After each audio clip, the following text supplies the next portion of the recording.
Hello friends and warlords out there, Rodge here. Welcome back to Saga Thursday, your weekly source for all that Saga miniatures game goodness. Today you can see we're talking about terrain. This will be a good video for beginners and also for veterans as well. We're going to go through the basics, but going through everything in detail actually led me to some interesting revelations with terrain in the second edition of Saga. So if you're a veteran, please stick around. I think you're going to learn some interesting stuff here. So first of all, getting into terrain. It's a fact of life on the Saga battlefield. You're going to have some terrain that you're going to fight over. So one thing in the game of Saga is all terrain. Any type of terrain is area terrain, and what that means is area terrain has a base that it sits on, such as one of these here, and it has little individual bits that kind of identify the terrain. So this identifies this as forest, but it kind of moves around. So these trees actually don't impede movement or anything like that. The relevant piece of information is the area that is sit on the base itself. So you actually, one thing, you don't actually really necessarily even need the trees or anything like that. If you have a bunch of pieces of base or whatever like this, you could just call this a woods, rocks, whatever you want. This is the relevant bit.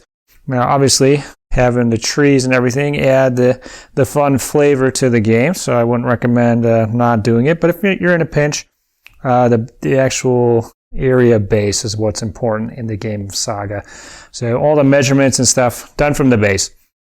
So first off, no matter what warband you are playing, the penalties of terrain movement are gonna hurt you at some point. They're gonna hamper you. So moving through terrain for most troops, basically all troops, one thing to keep in mind is it reduces your movement from medium to short if it is uneven terrain. So I guess I want to point that out. There's three different categories of terrain as far as movement go, and all terrain has 3 or 4 different characteristics we're going to get into. So I guess the first one is uneven terrain. So you can have open terrain, such as like a hill. It's not going to slow you down, but it is a piece of terrain. You can have uneven terrain, which is stuff like a forest or ruins, rocky ground, something like that.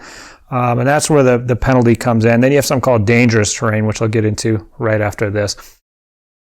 So if you are moving through this terrain here, say we have these archers, they cannot move their full medium. They are reduced to a short.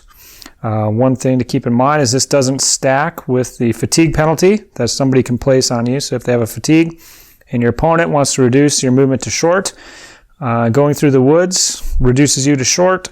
It's identical penalties there. So there's no cumulative. It's not going to reduce you to a very short. It's just a short. So if somebody's moving through the woods, don't use their fatigue to reduce their movement because it's not going to do anything.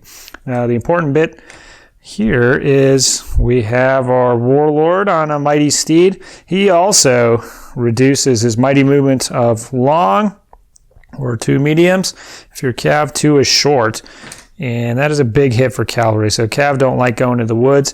Now there is another little penalty just for cavalry, and that is if they go into uneven terrain at the end of the movement, they will take a fatigue as well, regardless of anything else. That's cumulative. It's their second activation.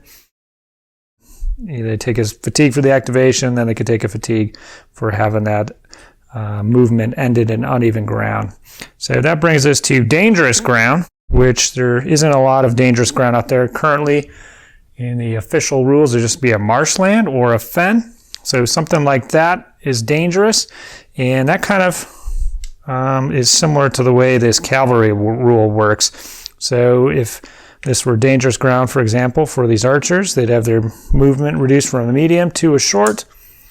And then at the end of that, they would also take a fatigue, similar to cav. And so dangerous terrain is going to wear out anybody slogging through a marshland or a fen. It'll do that to you. And that's a double hit for cav. So if they were to do the same thing, they would take a fatigue for dangerous ground, and they would take a second fatigue because they are cavalry. So they definitely do not want to be going through that sort of terrain. So that's the first thing to keep in mind with terrain is most of it is uneven, and you will take that movement hit. The second attribute of terrain is its height. So it can be low or high. So let's say this is a ruins and a forest. These are high pieces of terrain. So these are going to block line of sight. Something like a field or a scrublands, such as what we're calling that. That's a low terrain. That's not going to provide any cover against shooting here. So we have our archers. They are got the bead on the Anglo-Dane warlord right there. He is on the other side of the field. It is not going to save him. They will be able to shoot over that and hopefully take him down. The force here, that is a different matter. So the rules for that are if your shot, line of sight, whatever you want to call it, goes through two edges of the terrain. So two edges, what does that mean? Well, basically, if he's on the other side, it's got to go through 1, 2. He's going to be protected. You won't be able to shoot in there. If it only goes through 1, such as he is actually in the terrain, you will be able to see him. So, cannot see him, can see him. What if he's just touching the edge right there? If you're touching the edge, you are counted as being within that terrain for cover purposes, and then it also kind of breaks that edge up. So he would be seen if he was just touching it there. So if you want to stay out of line of sight, stay behind. If you want to be able to see, shot and be shot at, you want to be within that terrain there. So that is really simple. So stuff like a hill, woods, ruins, that's high, fields, marshlands, those are low pieces of terrain. There is a chart we can chat about in a little bit. And the third and final attribute, kind of an important bit there, is the kind of cover that it gives you. So it has the ability to block completely from shots and stuff like that, but also if you're in it, you will get a cover bonus typically. So that is not certain. So such as a marshland will really slow you down for movement, but it doesn't provide a bonus against shots. So you can have a no cover attribute, such as that. You can have a light cover attribute, such as a forest here. So this is the most common type of terrain. So it gives you light cover, and then something like a ruins or rocky ground is a solid cover, which is it's even better than the light cover. So light cover, what does it do? In melee, it don't do jack. So being in the woods doesn't help you fight in melee any better. Again, shooting, however, it's pretty nice. So normally if you are shot at, let's say these archers shooting at the warlord here, normally you block the hits that come in against you on your defense dice on 4s. If you are coming in and against them in the woods, it's going to be 3s instead. So instead of blocking half the hits that come in against you, you're only going to block, or you will block 2/3. So pretty good. So the chances, so every hit that you take in the woods, you're probably going to save that hit. So just keep that in mind. If you are going up against shooting factions, you're probably going to save those hits. So it's kind of a interesting mind game there as far as that goes. Saga's a game of dice, but yeah, if you're in the woods there, you can really take some volleys, take some heat. Okay, so that's light cover. That's basically the extent of it. Solid cover is a different animal. So let's talk about shooting into solid cover here. So if you have the archers shooting at the Anglo-Dane warlord, he blocks on 3s as if he was in the forest, so that's good. In addition, he increases his armor by 1 at the beginning of the shot. So these archers would need 5s normally to hit a warlord like that, but it'll be 6s, and then every shot that goes through, he's going to save on a 3 instead of a 4. So being in hard cover or solid cover, solid cover is the official term, but people say hard cover, it's going to be very beneficial against shooting. Very hard to take somebody out with shooting in solid cover without the aid of some Saga abilities to really boost you up. So keep that in mind. Solid cover also has an effect in melee. So let's say we have our warlord going into combat here. So it does two things, and it's basically identical to closing ranks, which we talked about in the beginner video. Hopefully you know about that. Closing ranks means you block on 4s instead of 5s. So if you are the defender in a piece of terrain, so that's a key thing to note here. So even though the warlord for the last Romans here, he's touching the ruins here, he counts as being in it. He took the fatigue hit when he moved in. He's the attacker. He can't benefit from the solid cover. You have to be the defender. So that's a key point. So the defender, he's going to block on 4s instead of 5s, as if he's closing ranks. So one thing is, close ranks is only guys with shields. For this solid cover bonus, anybody in here can benefit from that. So javelins, Dane axes, archers, whatever have you, they can benefit from that. The other thing to keep in mind is this doesn't stack with close ranks. So you can close ranks if you're defending in solid cover, but it's not probably going to do anything for you. It doesn't take this to a 3 or improve it anything further. It's just they're identical bonuses, and they don't do it. It's not gonna benefit from you. Doesn't stack. So that's the main benefit, is increasing your block dice from 5s to 4s. So if you have some Saga abilities that give you extra defense dice, it can be pretty tough to root these units out. The second thing that happens, which is also identical to close ranks, which I don't really remember if I mentioned this in the video. It's kind of a corner case here, but so normally in close combat, whoever does the most wounds, the other guy withdraws. So if you do less wounds to your opponent, you withdraw. That's not the case with cover here. The person who withdraws could be the attacker, even if he did more wounds. The attacker must outnumber his opponent in order for them to withdraw in cover. So this is actually a good example right here, because both these warlords count as 4 models with the presence rule. And that's one situation where the presence rule matters. So these guys are equal numbers. So the last Roman warlord does not outnumber the Anglo-Danish warlord, who is in solid cover here and defending. So even though, let's say we go in, the Roman warlord does 2 wounds to the Danish warlord, and the Danish warlord does 0 wounds to the last Roman. Normally, the Danish warlord would have to fall back short. However, he's defending in solid cover. The Roman warlord does not outnumber the Danish warlord. So even though he did 2 wounds, he will have to be the one to fall back. So, yeah, kind of an interesting case with the warlords then. 2 warlords assaulting each other in a situation like this. The attacker is always going to fall back unless they kill the other warlord. So, kind of a interesting situation there. So kind of a corner case, not going to come up very often. Typically, if you outnumber the opponent, you're going to win combat and push them back regardless, because you outnumber them. So we have the terrain type: uneven, dangerous, open. There's the height, low or high, and then there's light cover or solid cover. So that's basically it as far as gameplay. There is a 4th attribute for terrain pieces, which is their size.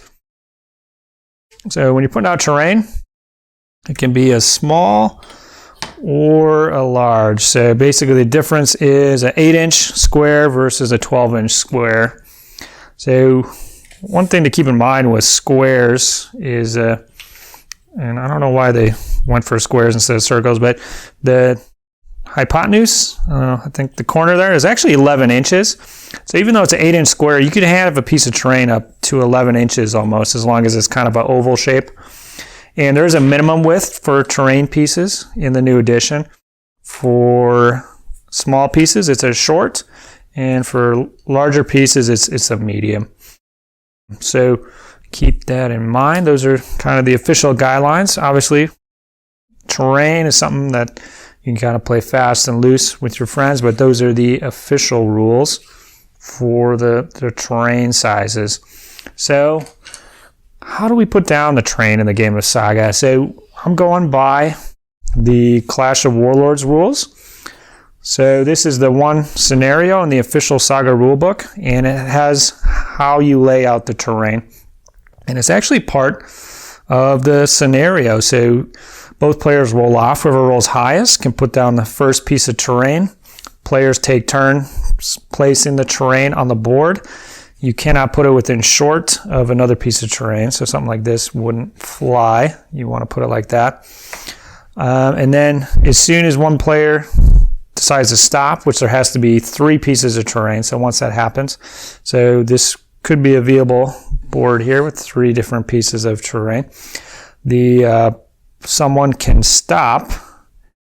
So instead of putting down another piece of terrain, they can say, all right, I'm good. And then they can move a piece of terrain up to a medium. And then your board is set. So the restriction for short still applies to that.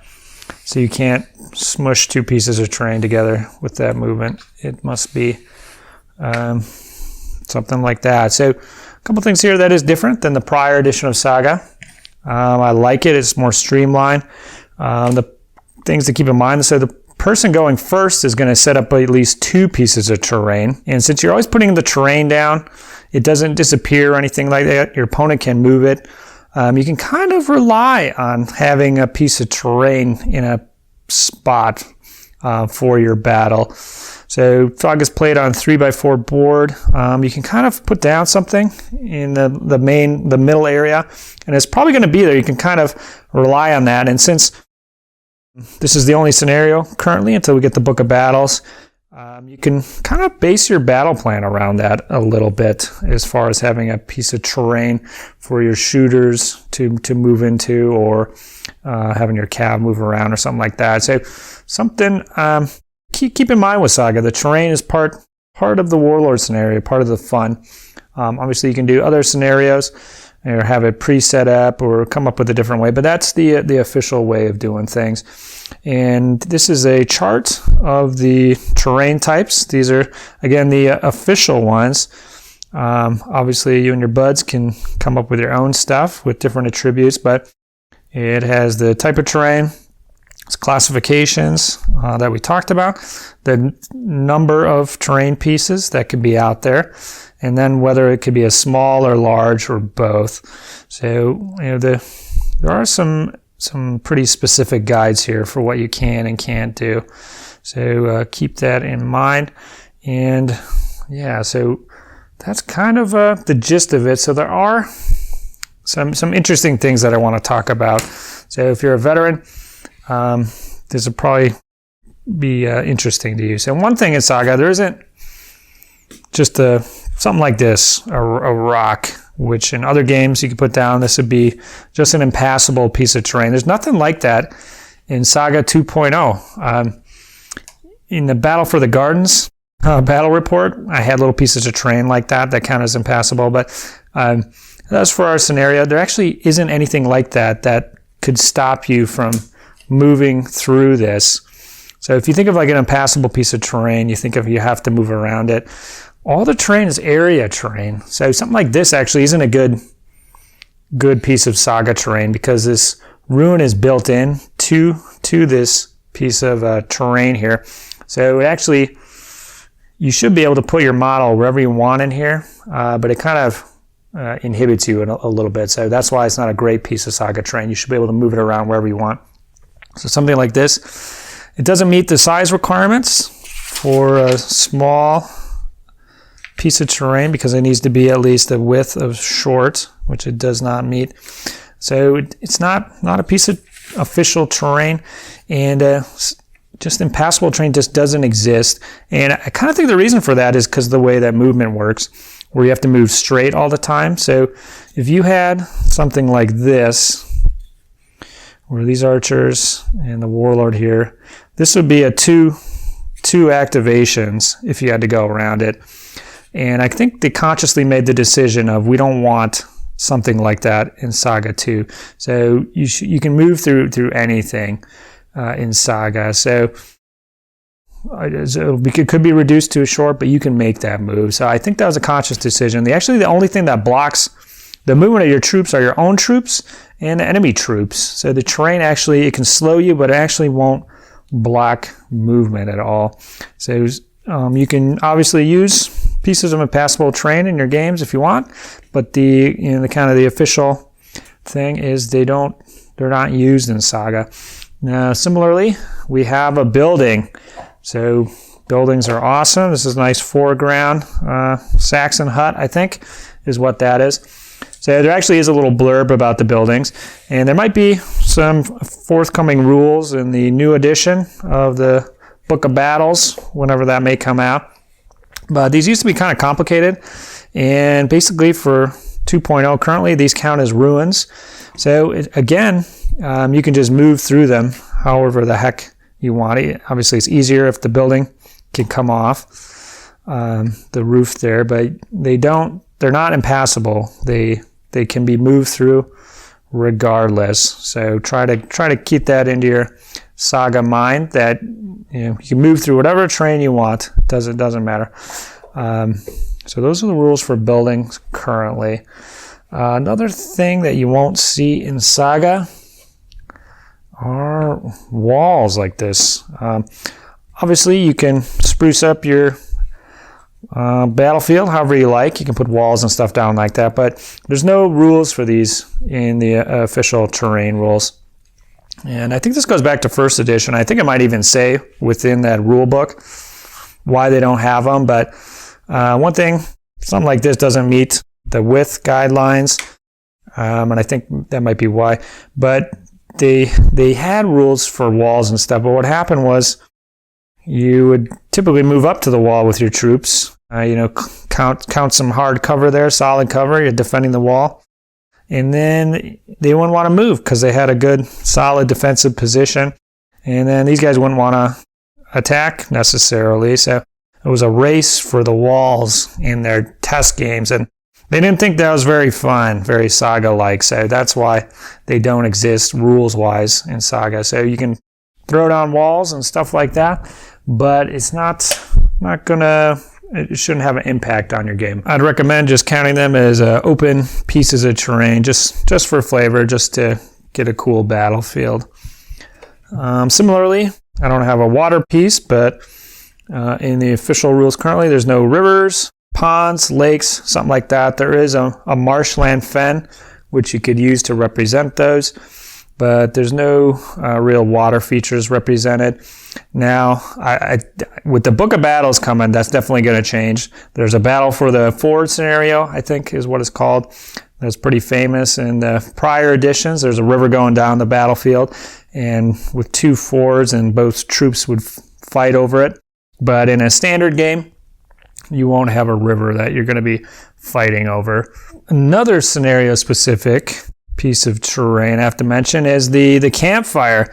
So this is in the Age of Invasions book, which those scenarios, I guess, are technically legal. They were designed for 1.0, but that book has been blessed as official for 2.0. So there's some good scenarios in there.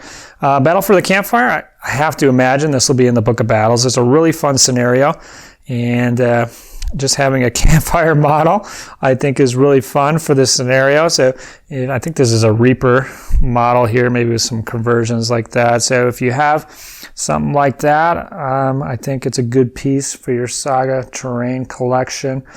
And so those are kind of my general observations about the terrain in 2.0. As far as gameplay goes, a couple things to keep in mind is it's really warband dependent. If you have two melee armies on foot, the terrain doesn't really benefit either person, and it kind of just gets ignored. It can matter for deployment if you have to slog through terrain, but it doesn't really factor in. It really matters more when you have archers and cavalry. So if you're fighting against cav, they really don't want to go into the terrain. Now, you don't want to build a plan on them absolutely not going into the terrain, because there's certain times when you just want to get them in. A unit of Hearthguard big unit Hearthguard on horse could still be quite fearsome, even with that fatigue. So I would never necessarily plan for sure on them never coming in, but the movement hit and the fatigue is really powerful. So cavalry armies, you can kind of really plan on where they're going to go.